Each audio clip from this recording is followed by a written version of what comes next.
Words problem करने से पहले बेटा आपको ये देखना है वर्ड्स प्रॉब्लम में कि जेड कैसे फाइंड आउट करना है। तो जेड आप जानते हैं क्या होता है, ऑब्जेक्टिव फंक्शन होता है। इसके कुछ पॉइंट्स होते हैं बेटा ऑब्जेक्टिव फंक्शन के जेड के,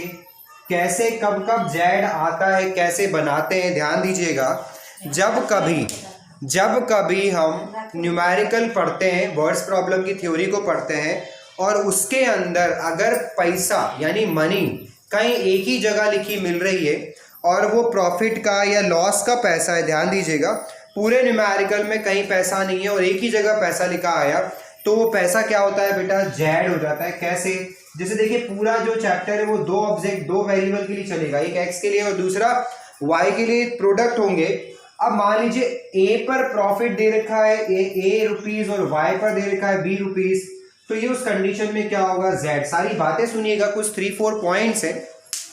इनके बिहाफ पे हम हर बात को समझ पाएंगे। ध्यान देते बेटा, पहली कंडीशन क्या है, आपने वर्ड प्रॉब्लम को पढ़ा अच्छे से, वर्ड्स प्रॉब्लम देख ली, पूरे क्वेश्चन में कहीं रुपीज नहीं था और एक जगह आखिरी में या स्टार्टिंग में रुपीज मिल गया है आपको, और वो पैसा कोशिश कर रहा है कि फाइनल आंसर तक पहुंचाने की, यानी प्रॉफिट बोल रहा है वो, एक्स पर इतना प्रॉफिट का अमाउंट है, वाई पर इतने प्रॉफिट का अमाउंट है। जो पैसा है एक ही जगह, जो पैसा है चाहे प्रॉफिट लॉस का बात नहीं बोले, वो पैसा एक ही जगह लिखा है तो वो जेड बन जाता है। अब दूसरी बात, अगर न्यूमेरिकल में देखिए बहुत सारे पैसे की बात कर रहा है कि एक्स इतने रुपए का वाई इतने रुपए का है तो एटलीस्ट ये है, फिर एक्स इतने रुपए का वाई इतने रुपए का को वो इतना है, बहुत सारे पैसे में जब प्रॉफिट वाला पैसा मिलता है तो वो जेड होता है। दूसरी बात क्या बोली मैंने, देखिए जब हम वर्ड प्रॉब्लम को पढ़ रहे हैं और उसमें कहीं एक ही जगह लिखा हुआ है, कहीं एक ही जगह अमाउंट है, सिंगल अमाउंट की बात कर रहा हूं, तो सिंगल अमाउंट में जो अमाउंट होता है, सिंगल अमाउंट यानी ए बी जो है ये सिंगल अमाउंट है, और मान लीजिए मल्टीपल अमाउंट है, मल्टीपल अमाउंट के केस में प्रॉफिट की बात, लॉस की बात तो कभी करेगा ही नहीं,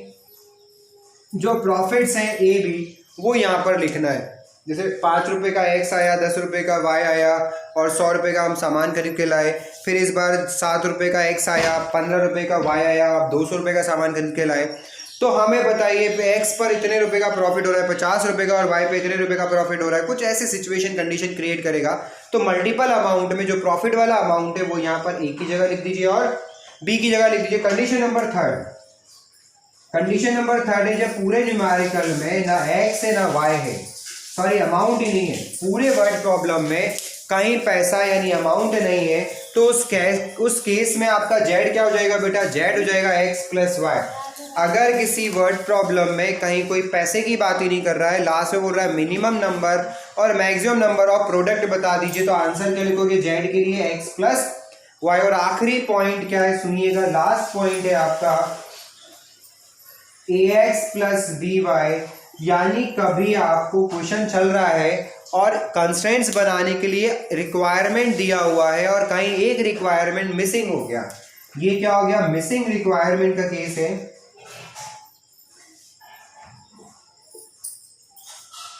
मिसिंग रिक्वायरमेंट मतलब एटलीस्ट और एटमोस्ट वो देना भूल गया कहीं एक जगह, तो जो इनइक्वलिटी बननी थी वो अटक गई, तो वो इनइक्वलिटी किसके इक्वल रख दी जाएगी, जेड के इक्वल रख दी जाएगी। ये 4 कंडीशंस होती हैं बेटा जेड निकालने की।